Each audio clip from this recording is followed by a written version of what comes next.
On the news tonight, state government restates commitment towards promoting capacity building programs to enhance efficiency and productivity. Muslim faithfuls urge to champion peace and harmonious coexistence in the country. Rainstorm destroys over 50 houses in the Federal Capital Territory, Abuja. And on the foreign scene, Sudan's ruling junta seeks dialogue with opposition alliance. A good evening and thanks for joining us on the evening news. I am Ifanaya Amafili. Members of Anambra State Executive Council and senior public servants in the state have received training on standards and modernization. The one-day training, which was organized by the state government just a day after Governor Willie Obiano reshuffled his cabinet, took place at the Golden Tulips Hotels Agulu in Anochia local government area. And we'll join our correspondent, Emmanuel Okonkwo, for the rest of the report. The event, which centered on quality standards and core values, was aimed at changing the mindset of the participants towards transforming all sectors of the state economy to standards and to make life better for the residents. Declaring the workshop open, Governor Obiano, who was represented by his deputy, Dr. Nkenwo Keke, stressed the need for all hands to be on deck in the development of the state, reminding the participants of the need to use their various positions to impact positively on the lives of the people. Governor Obiano called on the state residents to always perform their civic responsibilities effectively. We need to work, but without that change, it doesn't mean we can just sit and do nothing individually as a person, as a human being. Nobody here can tell me he doesn't know what's right. In a presentation on how to make the state more conducive for all, the training facilitator and consultant to Anambra State Government on Standards and Modernization, Mr. Twinkle Oluwariye, identified determination, seriousness, focus, passion, vision, and hard work as catalysts for building an ideal society. You all put together have the opportunity sitting in your hands to transform Anambra State. Today we will agree on the way things will be done to uplift the standard of living of our people. Earlier in a remark, the chairman, Anambra Economic Think Tank, Mr. Mark Atasien, maintained that the state can become the best in the world through collective efforts and charged workers in the state to always stick to professionalism and teamwork for greater productivity. In their reactions, the chairman, Anambra State Fiscal Planning Board, Mr. Chike Maduekwe, and the managing director and chief executive officer of Transport Company of the Anambra State, Trackers, Dr. Ifeoma Madukase, thanked Governor Obiano for organizing such a program, which they described as apt, stressing the need for government officials to build internal cohesion so as to help in the actualization of the government's vision and plans. From Golden Tulip Agulu, I am Emmanuel Okonkwo, reporting for ABS News. Nnewi Catholic Diocese has joined the rest of the world in marking the World Communications Day with a special discussion program on the Pope's message for the year. The event commenced with a Pontifical Holy Mass presided over by the Bishop of the Catholic Diocese of Nnewi, Most Reverend Hilary Paul Odili, at St. Mary's Cathedral in Nnewi. And we'll join Valentine Mbaduha for the rest of the story. Reflecting on the message of Pope Francis for the 2019 World Communications Day, Most Reverend Odile, through the Vicar General of the Diocese, Very Reverend Monsignor Patrick Ezobata, called on Christians to recognize themselves as members of one body whose head is Christ.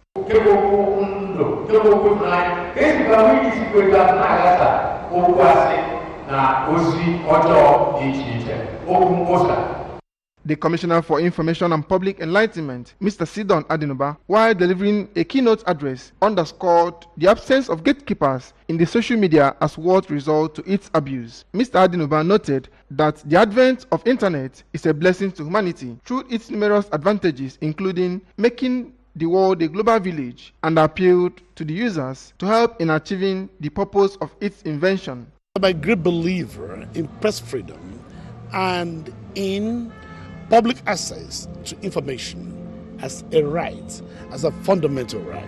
On his part, the auxiliary bishop of Onitsha Archdiocese, Bishop Dennis Isizo, who was represented by Reverend Father Innocent Udolisa, stressed the need for Christians to affirm the interpersonal nature of humanity and consider the importance of promoting human values, which includes love for life, justice and fairness, freedom, equity, amongst others. The 2019 World Communications Day, which is the 53rd in its series, has its theme as "We are members of one another, from the social media to human community," drawn from the scriptural passage of Ephesians 4 verse 25, and featured special performances by St. Paul Seminary Orchestra. From Nnewi, Valentine Mbadowa, ABS News. Muslims all over the country have been commended for successfully completing the Ramadan fast. In a statement released in Abuja on Monday by the new National Publicity Secretary of All Progressive Grand Alliance APGA, Barrister Tex Okechukwu, on behalf of the party's national chairman, Chief Dr. Victor Ike Oye, urged Muslims to internalize the lessons of the holy season of Ramadan by living in peace with people of other faiths and avoiding acts capable of threatening the unity and sovereignty of the nation. And we have more details. Optimism that the end of the fasting period would have had direct impact on the life of the people, especially those that obeyed all the tenets prescribed by the Holy Quran during Ramadan. Oye was full of praise for APGA Muslim faithful that obeyed the fasting rules during the rigorous processes of the congresses and national convention held by the party that took place during the Ramadan period, and prayed God to reward and bless them as they continued to work for the growth, peace, and development of APGA. Chief Oye, who was unanimously elected for another term of 4 years as national chairman, urged all Nigerians, irrespective of religion, tribe, or political affiliation, to work for the sustenance of democracy as the only way to building a progressive and egalitarian nation. He thanked God for the sacrifices made by Nigerians in the face of rising difficulties, urging them not to buckle, but to remain hopeful for the emergence of a new Nigeria.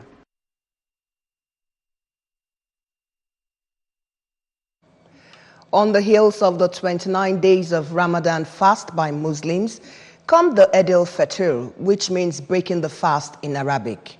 As the name implies, it's always a day to look forward to by those fasting during this period. And our Abuja Beru crew visited the Jabi Lake Park and brought back this report. The park was filled with different categories of Muslim faithful as well as their family members and friends, gorgeously dressed in colorful fancy attires. There were people enjoying boats and horse rides, while children were racing on power bikes, and many others trying their luck in various arts. Suya, drinks, ice cream and food sellers were making brisk business, while some were busy exercising their bodies, yet others were dancing out their hearts to the sound of the music. Some of the fought Dr. Tawa Ibrahim, who said the day is special and as such should not only be used for making merry, but should be used as a period of sober reflection, especially after the 29 days fasting. It's a special day. Honestly, it's a special day for me. For Nazifi Sambo and his friend Julius Garba, the day should be used to celebrate peace and unity, devoid of religion, tribe, or class. Yes, they are all Christian. I'm only the Muslim among them. But a celebration, we the Christians join hands to celebrate with our fellow friend Nazifi. He's a Muslim fellow, but we are Christians. That shows in our own Bible, it shows us what to show love to each other. Abioye Wasiu, Jeffrey, and Yusuf say the day gave them opportunity to enjoy themselves. It means an happy day, because for you to have fasted for complete 29 days is not easy. It's by the mercy and the grace of God. It takes the grace of God to still be on the surface of the earth. It's not by your own power, neither by your own might, but it takes the grace of God that we are still existing till all these days in good health and with sound health. You don't always have this type of time every time. It's an opportunity, so do your best, visit, play, do those things that you want to do that you don't have time to do them.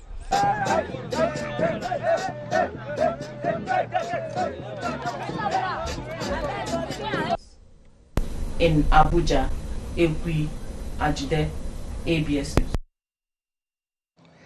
The Anglican Bishop of the Diocese of Amici, Right Reverend Ephraim Ikako says the diocese has recorded tremendous development and growth through robust evangelism. The Bishop Ikaoka stated this at Cathedral Church at St. Andrew's, Amici in Nnewi South local government area during a press conference and facility inspection as part of activities marking the second session of the Fourth Synod of the Diocese. Njideka Okoye filed this report. Speaking on the theme of the Synod, rediscovery and harnessing the ministry of the laity for holistic and effective church growth in the Anglican Church, Bishop Ikako noted with regret the usurping of the duties of the laity by the clergy in some churches. According to him, the lay people are the church growers, while the clergy are the church administrators. He added that the synod, which has commenced, will end on Sunday, 9th June 2019 at the Cathedral Church of St. Andrew, Amici, while he will present his presidential charge on Saturday, 10th of this month. The grand finale of the synod comes on Sunday with synod Thanksgiving service. Bishop Ikako added that the synod will address the laity clergy issues and encourage the laity to do more church work as a way of rediscovering and harnessing their ministry. The Anglican prelates noted that their promise at inception to propagate the gospel in 4 dimensions, including holistic evangelism, has been pushed through education, robust health care, agriculture, and social services and welfare packages. He raised alarm over what he called the rising debt profile of Nigeria. We really need to re-strategize. If we need democracy, we must touch our constitution. The constitution of Nigeria is highly deficient to run a democratic government. Clergymen and other members of the diocese were present at the event. From the Cathedral Church of St. Andrew, Amici, Njideka Okoye, ABS News. Still to come on the news, rainstorm destroys over 50 houses in the Federal Capital Territory, Abuja. And on the foreign scene, Sudan's ruling junta seeks dialogue with opposition alliance. Do stay with us. We'll be back shortly.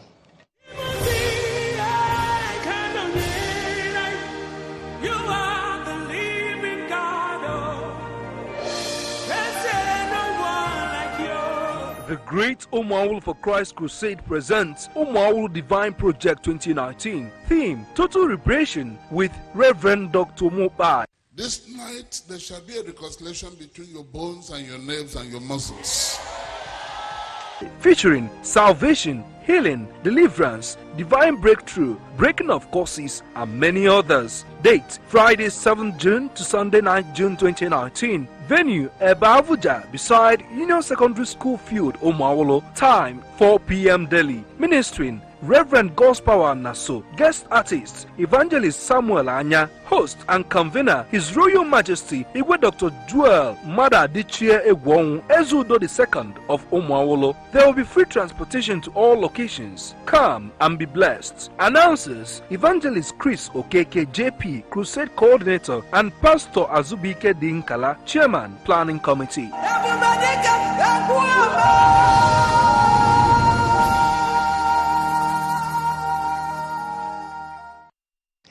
Welcome back and thanks for staying with us. Moving over to the national scene, residents of Kuduru community in the Buhari Area Council of the Federal Capital Territory are counting their losses after a heavy rainstorm today blew off the roofs of some homes, worship centers, hotels, bakeries, and schools.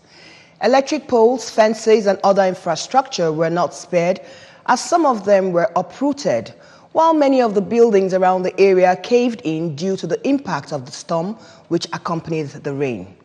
The heavy rain destroyed properties estimated to be worth millions of naira.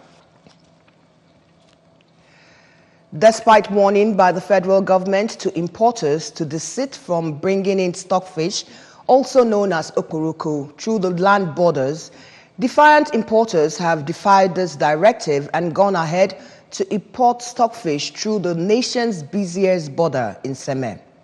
A former director of fisheries in the Federal Ministry of Agriculture and Rural Development, Mrs. Abiodun Cheke, said that some unscrupulous importers would rather consign their stockfish cargoes through ports of neighboring countries and remove them from containers, move the fish into trucks, and move them into Nigeria.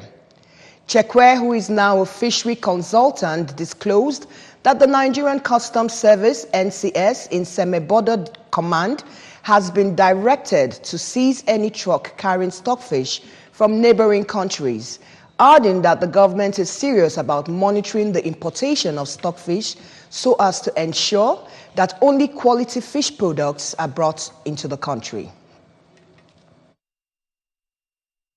This business news is brought to you courtesy of Ezebo Microfinance Bank Limited, formerly Umudioka Community Bank, Afigo Market, Umudioka. We bridge the gap. And on the foreign scene, doctors in Sudan say the number of people killed since security forces stormed a protest camp in the capital has jumped to at least 60, as European countries condemned the crackdown against the pro-democracy protesters. But the UN Security Council failed to reach a position. The death toll rise came as the ruling junta said today it was open to new negotiations with an opposition alliance. Security forces fired live ammunition as they wiped out the sit-in outside the military headquarters in Khartoum that had for weeks become the protesters' main rallying point in their long struggle for civilian rule. And on our sports desk, Gianni Infantino was re-elected today by acclamation for a second term as FIFA president at the Congress of World Football's governing body in Paris. The 49-year-old, who took charge of FIFA in February 2016 after the departure of the disgraced Sepp Blatter, stood unopposed for a new 4-year term which will run until 2023. Earlier on, Infantino had insisted that FIFA had become transformed into an organization synonymous with credibility, as he addressed representatives of the 211 member federations before the Women's World Cup begins in the French capital on Friday. Now, don't forget that you can follow our news and programs on ABS from any part of the world simply by liking our Facebook page, which is ABS Radio TV. You can also subscribe to our YouTube channel at youtube.com/ABS Radio TV online. Follow us on our Twitter handle at ABS Radio TV and on Instagram at ABS Radio TV. Don't forget you can also log on to our website, which is www.absradiotv.com. And before we end the news this evening, we'll go through our top stories for today. The state government has restated commitment towards promoting capacity building programs to enhance efficiency and productivity. Muslim faithfuls have been urged to champion peace and harmonious coexistence in the country. Rainstorms have destroyed over 50 houses in the Federal Capital Territory, Abuja. And on the foreign scene, Sudan's ruling junta seeks dialogue with opposition alliance. And with that, we wrap up the news this evening. Many thanks for being with us. I am Ifunanya Amafili. Good night.